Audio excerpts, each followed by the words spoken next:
Good evening and welcome, everyone. Thank you very much for joining our meeting. This is Strawbale UK. We are joined from personnel, staff and students of Architectural Association School of Architecture based in London. And who are we? We are the Strawbale Building UK, an association of practitioners, designers, academics, enthusiasts and trainers. The group itself has presented at EcoBuild and other events around the UK. EcoBuild is now known as Future Build, for those of you who do not know. One of our events a few years ago, 5 years to be precise, was Big Strawbale Gathering, organised by the former secretary and Jeffrey Hart. We've also contributed quite significantly towards the Upstraw project. Now, this particular project started in 2017, as it says on the screen, funded by Interreg, and the whole aim of the project was to promote Strawbale building within the UK, specifically to the public sector. And some of the outcomes from that included constructing a building. And on the top right-hand side, you can see that particular site is called the Bale House, which is in Hastings, National Park, I should say. And on the bottom left, you can see the EPD for straw. We're joined tonight by one of the authors of that, John Butler. And in the middle, at the bottom, you can see that lovely, you can see my mouse is just hovering over that picture, ESBG, which is the European Strawbale Gathering. And the last time it was held physically was in 2019 in Todmorden in Yorkshire. Moving on.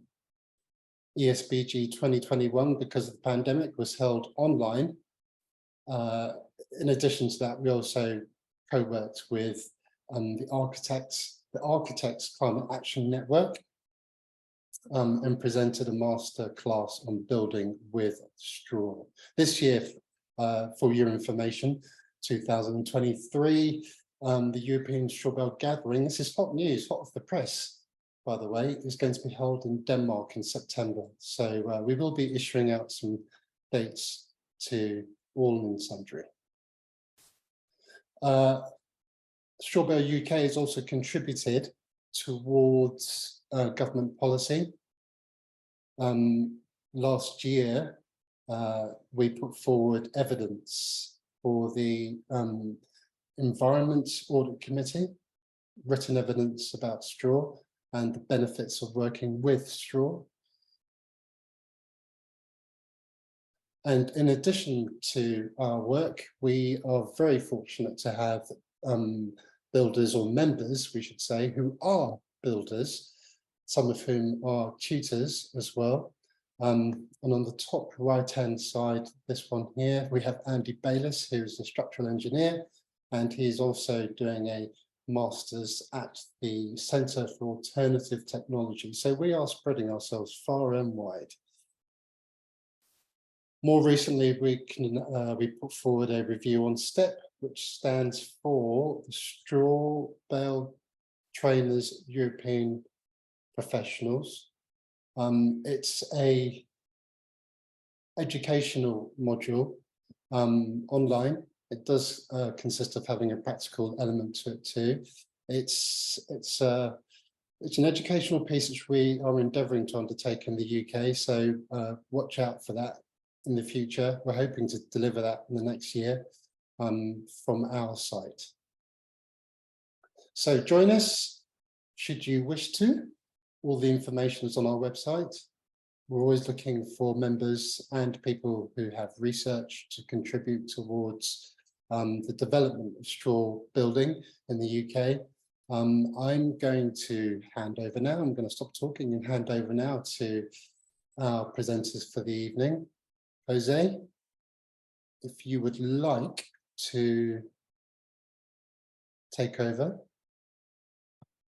Hello, hi, Cyprian. Thank you very much for this invitation, and great to see so many people interested in the work that we are developing. Basically, well, I'm just going to introduce Yushan, who is one of the students who developed this thesis as part of the postgraduate program called Landscape Urbanism at the Architectural Association. She did this project together with Yushan and Xueju, who were very interested in the idea of involving natural materials as part of their design. We are in the Landscape Urbanism program very interested in how certain policies, especially progressive policies, could be designed to transform landscapes in UK. And so we've been discussing or developing ideas about retrofitting, about the construction, about the use of natural materials. And in this thesis, what the students did was to put together these two aspects, no? How to develop urban environments, how to prioritize retrofitting of building, no? And how to use in that process natural materials, specifically the use of straw. And so here's the result. And Yushan will be able to explain in detail what we've done with that thesis. Thank you very much. So Yushan, you can, well, I don't know if Cyprian wants to say something. No, beforehand. no, thank you, Jose, for that introduction. I just wanted to tell the audience that there will be time for Q&As. So please put forward your questions in the chat, and I will endeavour to submit them to the presenters, and we'll talk about that at the end of Huzan's presentation. So Huzan, if you can pop up your presentation, please. Okay, I just sharing it. Could you see the screen? Yep, I can, and when you're ready. Yeah, and hi everyone, my name is Yueshan Zhu, and today I will give the presentation named Living Retrofitting Urbanism. And in this project, we just prioritize the using of living materials and accessible low-tech retrofitting. And the presentation will be divided into 6 parts. Firstly, we'll begin with the background. According to the data, we find that China, India, and the UK and the United States are 4 largest CO2 emission countries. But historically, the US and the European countries have set up milling factories in developing countries, so they have more responsibility for the excess CO2 emissions worldwide. And the UK bears a lot of responsibility for climate change. And in the United Kingdom, milling regions like Leeds and London have high CO2 emission and also experiencing the high fuel poverties. So there is a need to take the action to solve the problems about excess CO2 emission and the fuel poverty.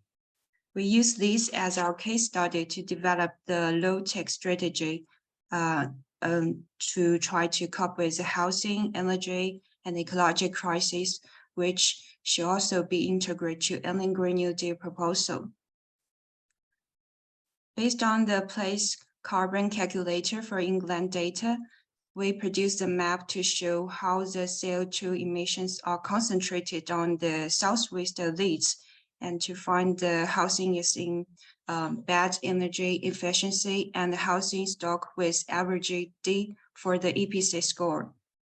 And in these, there is a typical housing called back-to-back houses. The condition of the housing is poor, but the residents think they love the house because it gave them a sense of identity and provide a full house rather than a flat. So retrofitting the back-to-back houses seemed an opportunity for us to test our strategy. In Hill Hills, in Leeds, there are mostly residential areas and have high population density and also milling back-to-back houses in there. And we have the conversation with a PhD specializing in the developing the Hill Hills conditions, and we got our field trip there, found the residents there think the environment condition there is very bad, and they hope to have more public space and green space to keep their mental health. So we think, what if we use living materials to retrofit this kind of house? Will the community become better? And we analyze living materials since to find out that using living materials to retrofit could not only reduce the CO2, but also store the carbon when it grows. And comparing with any other living materials, we find straw performs best. So we want to use straw as our main materials to retrofit the houses. Currently, in the UK, there are only 5% of the total production of straw used in construction industrial, and most of them are burned and wasted. But if we use only 5% of wheat straw removed from the field, we could build at least 18% of houses in the UK per year. And globally, straw is very common and can be seen anywhere. And today, there are already many Strawbale buildings have been built in the UK. This is a map to show the distribution of the Strawbale buildings in the UK. Not only the living materials themselves, but we also try to find some policies related to the retrofitting or the living materials. And today, the UK government have already developed a zero carbon strategy called Build Back Greener, but this strategy lacks details related to the living materials. So we try to find any other countries' policies about them.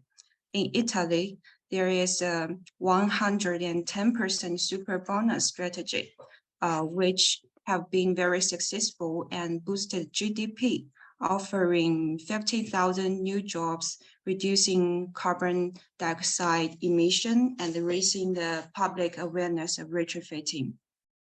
In France, in order to respond to the Olympics, France government mandates a sustainability law to try to encourage the public to use at least 50% of living materials or wood in all new building, like the public buildings. So we want to combine this strategy or the policies together to create our own strategy. We just want to use this as our site. And based on the concepts from the community wealth building, which is an organization place control and try to benefit the local community. And we create a low carbon retrofit strategy, which connects the local government with existing householders, professionals, and anchor institutions together to achieve a low carbon retrofit process to benefit the local community. And firstly, the sustainability institution can assess the houses which need to be retrofitted.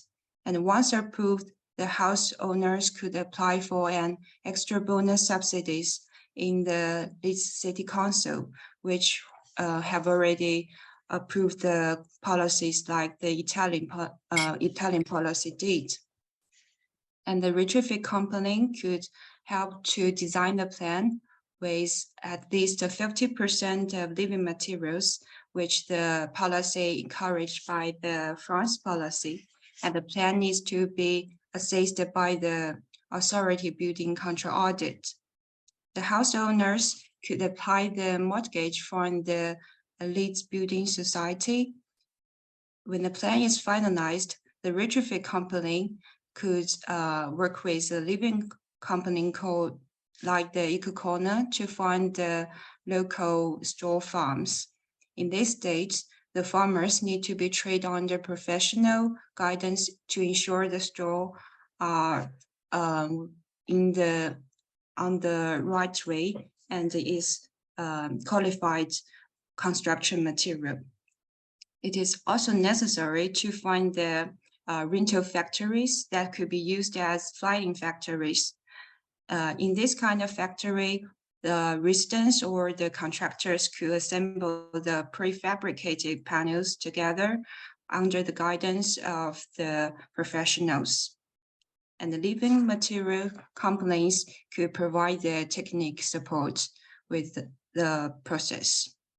The contractors and the residents could also engage to study the retrofitting with living materials since in the whole college to ensure they are on the right way of retrofitting. After the straw is transported to the flying factory and be already processed, they will be sent to the site, and the residents could also retrofit the houses with the contractors under the guidance. After retrofitting, the houses will be evaluated, and those who meet the standard of ratings B or C will be recorded in the local housing association. The whole strategy will show the concept of sourcing locally, engage largely, and affecting greatly. And this method can be applied in any city like this, which they have the production farms nearby. And in the fifth part, we will show how this strategy works in details. And we choose one community in this to test our strategy. In Hill Hills, that is a community name. There are 3 types of back-to-back houses with different floor configurations. We only choose one to test our strategy. And this type is relatively small with 4 floors, and the shared party walls on 3 of 4 sides with only doors and windows on the front wall. With the city council sponsors, this kind of back-to-back houses can be transferred into better functional houses with super bonus subsidies.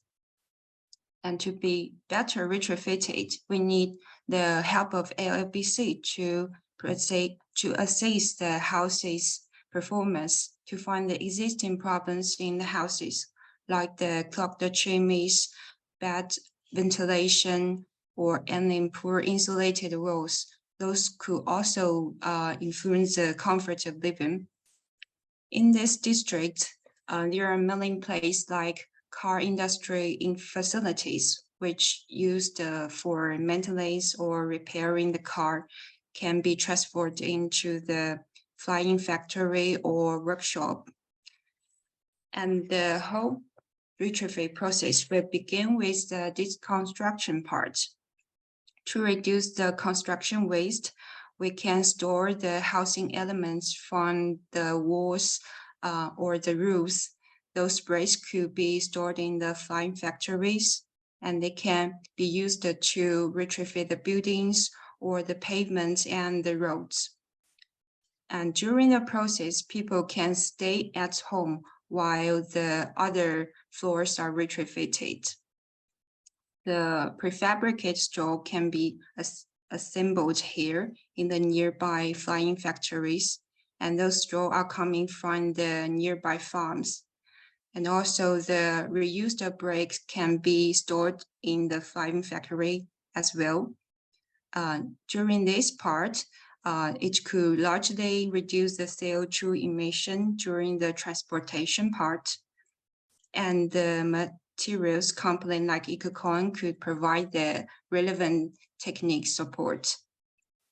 In the workshop, people could learn and exchange ideas and also experience how those living materials could retrofit their own buildings. And the Natural Building United Kingdom organization could also offer the courses or the coaching for the nearby residents and contractors to work together to achieve the low carbon retrofit strategy. And in the community, we encourage the people to set up the workshop or the flying factory to help to achieve the low carbon retrofit process. And during the retrofitting, the living materials like straw bale need to be stored in a dry and cool environment. Only in this case, they can serve as a good function. While retrofitting, the most important part is to improve the insulation, because improving the insulation could largely reduce CO2 emission as well as keep the energy bills low. So we'll try to focus on the materials of insulation. Compared with the conventional ones like rock wool, the straw materials could have the advantage over thickness, price, and need less extra plaster and emit less CO2 emission. And for these three parts, the straw board and the straw bale could be better choice to retrofit the existing buildings. The straw board could be suitable for interior or exterior insulation retrofit because it could not take up too much space and it's only 84 millimeters thick. The straw bale, although it's very thick, but is suitable to install the ground floor's outside insulation. And while retrofitting with the straw bale, people could use the living space as usual while retrofitting, and they can engage in the retrofitting process as well because technology is not very difficult for them to use. And ceilings can be retrofitted by the straw board. The board can be easily cut on site and finally finished with interior stucco. And the same method can be applied to the first ground and basement. Only need to add the extra waterproof cladding to prevent from the moisture. And for the ground floor, we use the straw bale to retrofit, finished with light-set window in the end. Because each house is relatively small, so we want to use wood design to create more space for use.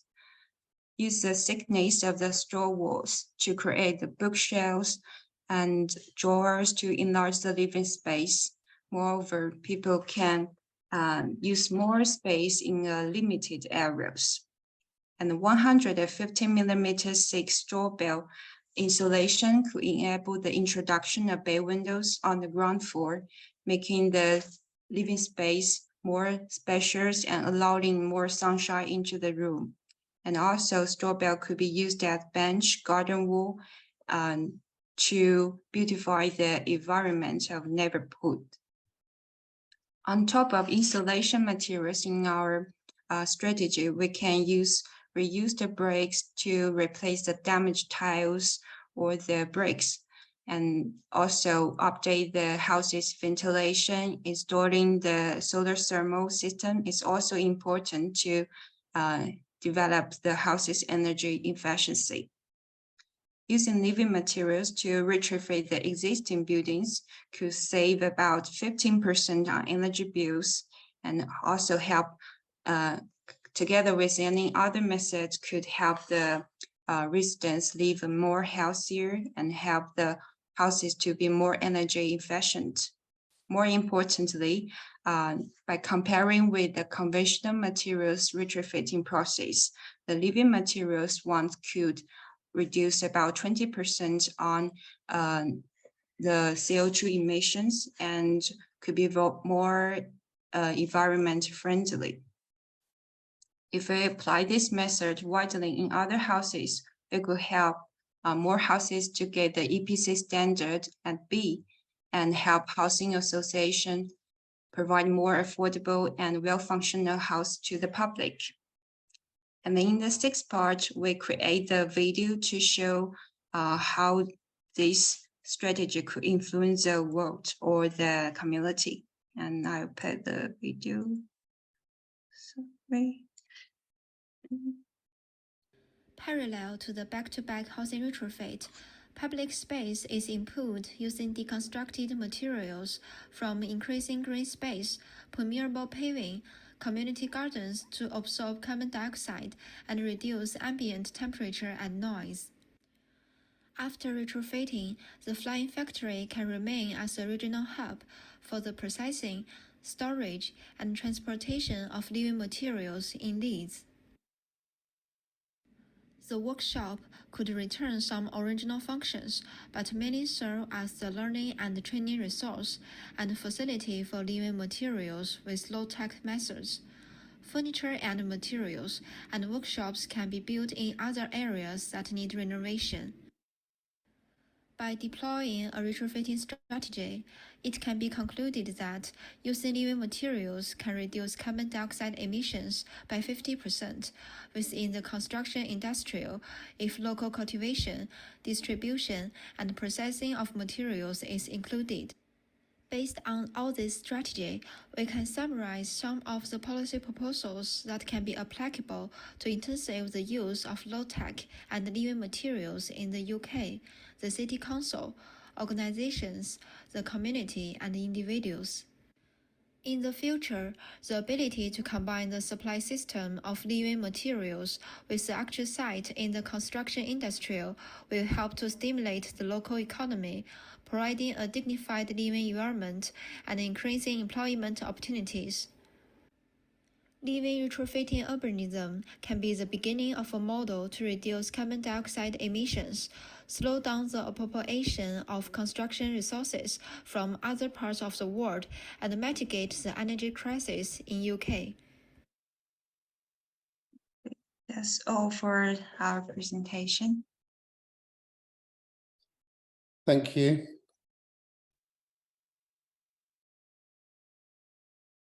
Do you want to stop your screen or stop sharing for a moment? Thank you. That was fabulous. That was really, really brilliant. Thank you very much. I've got a couple of questions myself. I think maybe just to get the group going, because there are no chats in the room at the moment. Your low-tech retrofit strategy, I thought was a fabulous example.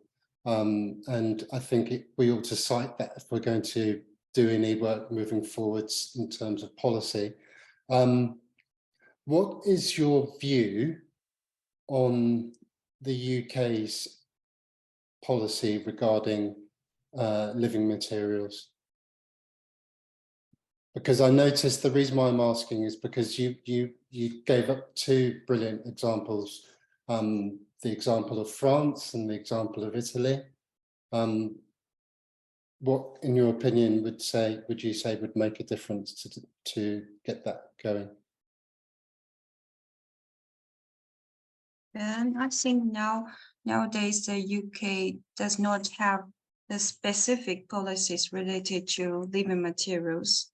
But if the UK have issued some policy related to it, I think the public people could have the awareness of the importance of using living materials in construction industrial, and also because if they have the specific policies, so there are many specific regulations related to how to use living materials in the construction industry, I think people will pay more attention to it, and the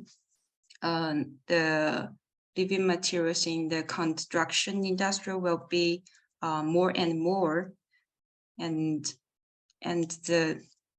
there's some education about it will be more and more. So I think it's very important to have the living materials in the policies. Yeah. Can I complete? Sorry, Jose, go on. No, I just wanted to complement that answer. I think there is also, I mean, that obviously there's no, as Joshua is saying, specific policies related to the use of living materials or natural materials or bio-based materials in general, but it's also perhaps this project highlights the opportunity to support other policies that might not be perhaps necessarily related to the use of materials, for example, community well building. And this idea of using anchor institutions, local business, to supply the demand of certain aspects within communities, within certain regions, rather than depending on larger supply chain, for example. No, so something like the living material or the support of policy related within the construction could also be supported by the idea of supporting a community well-being. And the other one that I want to mention is also this idea of public common partnerships. No, that usually within the construction industry, there is this basically a dominant model, no, of private public partnerships, where usually governments give land, no, and then private companies basically use it to produce profit, no. So other policies such as how to access land and by partnerships between the public and communities, such as this one or others, could also be part of the range of policies that needs to be supported, and that, let's say, unfortunately is not happening right now in the UK. But I think Yueshan is right in the sense that, well, perhaps these projects, even if they are academic projects, but the ones that you're supporting are necessary to visualize the potential future for all the application of these policies. That's all.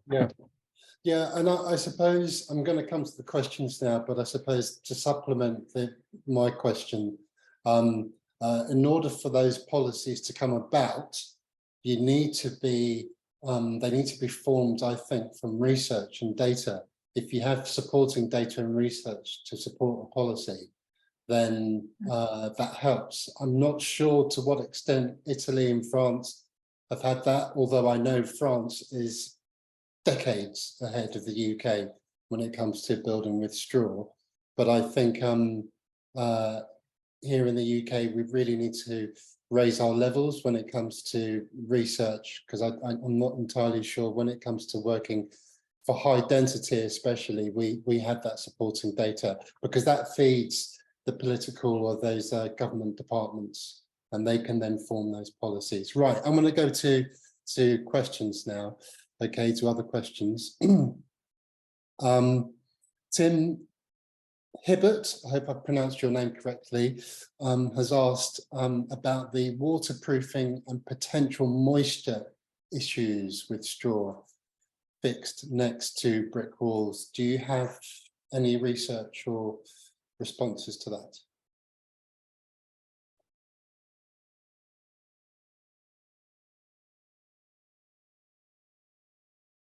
I just look at the questions in the chart. So from Tim Hibbert, can you see the question? Yeah, we have searched for that problems. It's at the straw board. I've mentioned in the presentation, the straw board just used as usual insulation materials. It just need to add the waterproof cladding, and then finally finished with some plaster, and that is enabled to prevent from the moisture. Okay. I think that will suffice. Debbie has asked, what professionals do you anticipate would be needed? And I'm going to assume, Debbie, you're asking with regarding to retrofit, what kind of professionals do you anticipate would be needed? That means the contractors, those people. Yeah. I think that those kind of people should be trained and in the professional college or some courses. Maybe some will be set up in the future college about how to use these living materials to retrofit. Yes. I think that need to be very professional things. So should be trained, the contractors or some professionals should be trained under the professional guidance from some living materials companies or some colleges. Do some research about that. Yeah. So in the UK, I suppose just to supplement that answer, Debbie knows the answer anyway, but thank you, Debbie, for putting it forward. In the UK, we do have a skills shortage within this construction sector. But it's not to say that this is beyond reach. It really is a case of upskilling or upskills for the present group of tradespeople that we have in the UK. And working with straw is not difficult at all. It's very easy. David John Pitts has asked, I wonder, with regards to retrofit, how long would you think such a retrofit would take for such a street project? So the Hare Hills project that you put forward, I think he's asking in relation to that. How long do you think something like that would take to turn it around? Does that mean the whole community's project? Yeah, because that example you gave was a community's project, yes? Hare Hills, the example you gave was a community project. In terms of time, how long do you think it will take?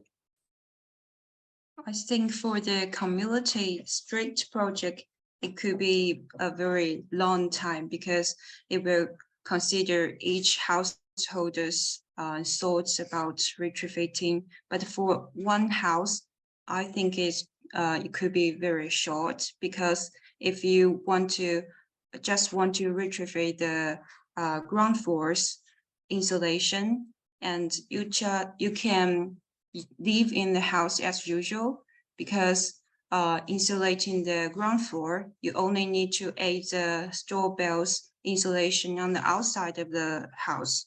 So you cannot move out, so it could be quite save time, and it's quite low tech, so people can retrofit by themselves. Okay. Anna Branthwaite has asked, can she check how much cooperation and commitment did you get from Leeds Council on this?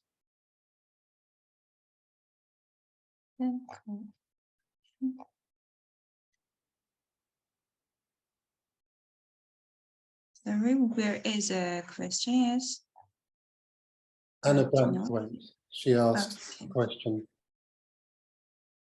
I She think wants to know about Leeds. She wants to know about Leeds Council. Are you going to respond to this one, Hugh? Yeah, we haven't got too much cooperation or comment from Leeds Council, but we found a lot of files from the website which Leeds Council post, and we use these files to as a kind material, and we just use them for our study. And what they post what the plan of the Leeds Council, so just about these things, and we sent some email, but I think we haven't got any answer. Okay, thank you. One thing I wanted to go back to that question that David asked. I don't know if anyone else would like to respond to that. In particular, behind me, the picture, the background picture that you see before or behind me is the Lilac project, a community-led housing project that was built with straw panels, and straw panels were supplied by an organisation called Mod Cell. Is Pete, have you got your microphone on? You don't need to unmute or turn on your video, but do you want to respond to that as to the timing and how long that took? Would you have an answer for that? Pete, are you still there? No, Pete isn't here anymore. I think we've lost him. I think we have. That's really unfortunate. Really unfortunate. Okay. I'm going to move on to another question. Fabrice, I think that's a comment. Fabrice, who presented on one of our previous presentations on our events, in particular about miscanthus, has said that this was an awesome presentation. The market needs to be driven towards bio-based building materials, as plenty of literature exists already. Yes, here it does, to support their applicability in retrofit and new builds. Yes, I would wholeheartedly agree with that. I'm going to ask a question from Natalie. I'll come back to you, Anna. Natalie has asked, or she has said, thank you for your presentation. I'm wondering about the new materials or combinations and new technologies and applications. How possible would it be in such a retrofit project? I think we've more or less covered that, but Jose, would you like to answer that?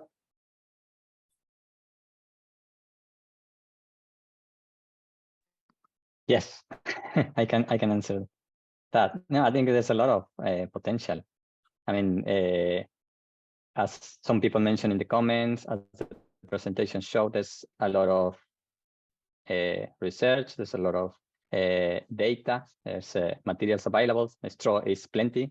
So there's obviously one aspect that I think is lagging behind is, as we mentioned at the beginning, is the policies, no? And that's what I think one of the aspects that this project highlight, because you might be noticed that this project is not necessarily specifically technically detailed, no? But it kind of draws into a larger scheme in which to see how bio-based materials can be sourced, can be part of the construction industry, but also thinking about, waste, no? So it's usually, the supply of the materials and the waste of the materials, which is nowadays very crucial, because they produce a lot of pollution, they produce a lot of emission, etc. It requires a lot of energy. Is something that is overseen, like it's not really taken into account, no? So this project what is trying to highlight is not just, the fact that you can actually use these bio-based materials, but you can look at the kind of larger strategy to make sure this is something that is part of the whole system, of the whole construction industry, which I think is something that perhaps I think in that aspect requires a little bit more research than what we have. I think we have the technical knowledge, we have the material available. There is less policy, but we need a research on, strategies that makes them more part of the system, reduces waste, and include a lot of the regional sourcing of these materials. So I can imagine that perhaps a straw is not necessarily something that you can see everywhere, no? But there are other bio-based materials that you can apply depending on how, the context, the geography, the soil allows for its production. So that's something that I think perhaps requires more research. But apart from that, I think there's a lot of potential. Yeah. John, thank you, Jose. John Butler asks a question. For those of you who don't know, who are sat in on this call, on this meeting, this event, John Butler is a sustainability consultant, and we're very fortunate in Strawbale UK to have him as one of our directors. John asks the question, regarding it's taking a long time for whole community projects, do you think that is the practical work taking a long time, or the planning and consultation with the residents, or both? Which is it? Let me just read again. It's taking a long time for how community. Do you think that is the practical work taking a long time, or the planning with the residents? Yeah, well, I guess both. Perhaps, I don't know.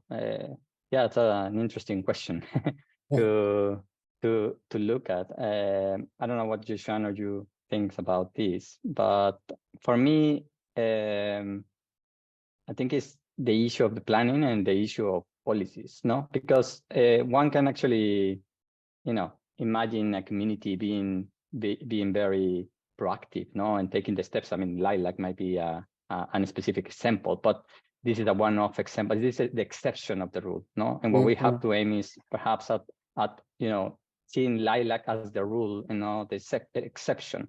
So in this regard, policies and planning procedures need to catch up. So those communities that are proactive can develop these projects faster, no?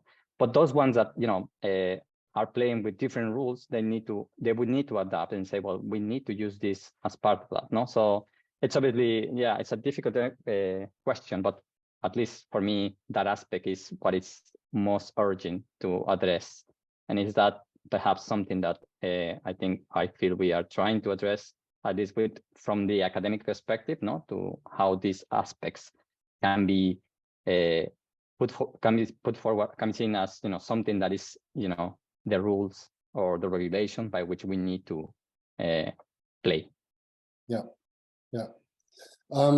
One question that Anna put forward, her second question of the evening, was how much potential is there for using straw as a building material in China?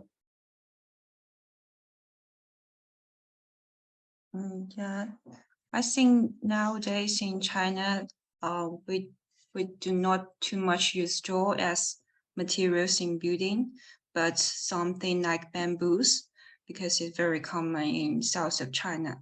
We have already used bamboo to build in some areas, like the mountain areas or something near the river, this kind of thing. But straw is not too much common in China. Right. Okay. Another comment that's come through. It's not so much a question, it's a comment. Chiara Fingland, I hope I've pronounced that correctly, says, thank you for the presentation. Really nice to see how you've woven in the educational capacity building strand too, through the workshop as part of the process. And I think that is the key, really. If you can go about it two ways, if you have, and we're going back to policy again, if you're going to have a policy which directs local authorities, because we have to be honest to realise that it's the local authority in each region that dictates how the housing programme will be delivered, then they themselves would have to decide how or who is going to be in charge of that. Ultimately, you'd be working with construction companies, but it's not beyond the realms of possibility to undertake that. Again, I would just echo what Jose said earlier about lilac being an exception, but they can become the rule. That example can be used as a template. There's no reason why that couldn't be or shouldn't be the case. Another comment, although he's put a question at the end of it, is the last point. Boise has said you would have to get everyone on board and agree to the retrofit program, otherwise it would make the job of retrofitting very difficult. Would you say that that is the case?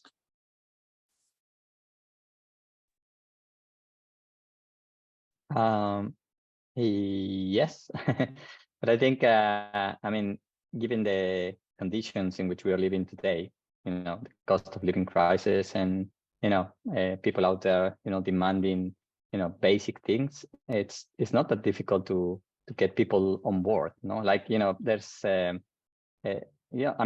retrofitting a house, it's something that it's just not only necessary, but it's almost now like a basic right, to have access to a decent housing, access to a decent place, just to live a decent life. So that's a basic thing. And but I think in general, some of the work that we do, and obviously the work that you guys are using, promoting this type of materials and supporting demands such as retrofitting, will help to generalize the fact that this shouldn't be the question.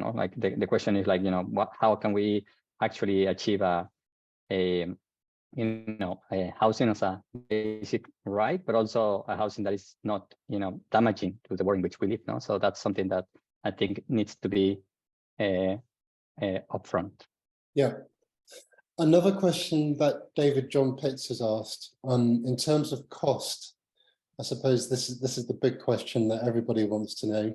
You did touch on it just now in terms of cost of living, but in terms of costs, could you give an estimate as to how much it would cost?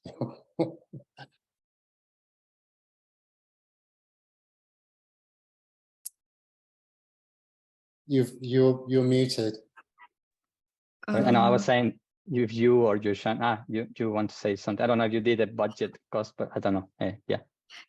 I haven't did too much about the budget, but actually, straw as a agricultural byproduct actually is not very I think it's cheap, and if they can have a good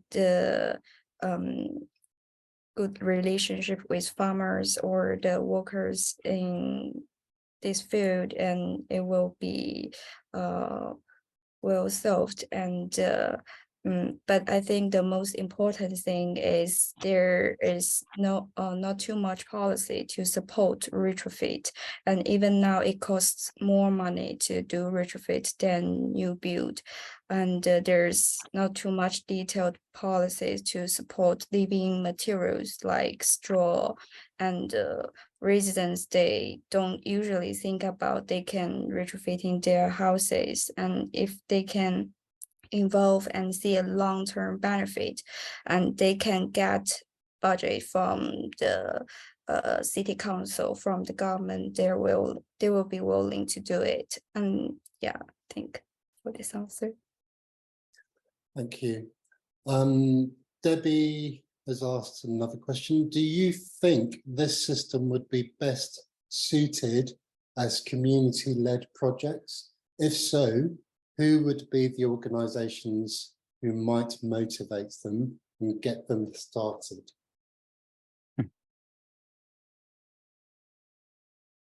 I can say something about that, and perhaps Joshan or you can supplement that. I think yes, there could be community-led projects, but for example, I always come back to this idea of the community well building as a policy, and the example, like for example, Preston, where they have applied this as a policy, and I think it's some kind of a local regional ecosystem that you can build with a local authority, where the support of certain local companies, it can be farmers, it can be the people that process that material, could actually benefit the local council, which can collect those taxes that those people are basically supplying, and is not and they are not companies that will go away, and they will be in principle, a scheme like that could actually be in support of something that might be community-led, for example, in aspects of housing associations or things like this. So I think it's it can be something that linked both, the communities with authorities, in a kind of positive kind of feedback, So yes. I find that obviously it's something that needs to be worked out, but there are examples, that tells you, this can be done, and why don't we apply this to the construction industry, and that would be significantly easy, to achieve. Yes, and I would agree with all that you said. I think it does come back to politics, very sadly, and unfortunately, but that could be a good thing. It's time for a change. We need to look deeper at where our resources come from, and how we're going to manage, because everyone is talking about getting to net zero. If we're going to do that, we need to do it in a way that would enable us to do it healthily. Right, I'm going to bring this to an end now. We're fast approaching the end of our presentation. Thank you very much. I'm actually going to leave the last word. I'm going to read out this bit from Alex. Alex has said, It was inspiring to see the materials being deconstructed for potential reuse. You created a street scene that I would be very happy to build and live in, using less toxic materials, better for workers and home dwellers, and is much healthier for the environment. Thank you for all of your ideas. I hope you are working with retrofit academies so that they are training retrofit assessors. I think that is something we need to note. Thank you all. Thank you very much for joining us tonight. Watch out for our website and our social media feeds, our platforms for our next event. We hope you'll all join us then. This event will be posted onto YouTube within the week, so if you can all share it and watch back and listen again. Thank you all. Thank you very much, all of you, and especially to our presenters tonight. Thank you very much, Jose, Lucian, and Hugh. I appreciate that very, very much. Take care, everybody, and have a good evening. Good night.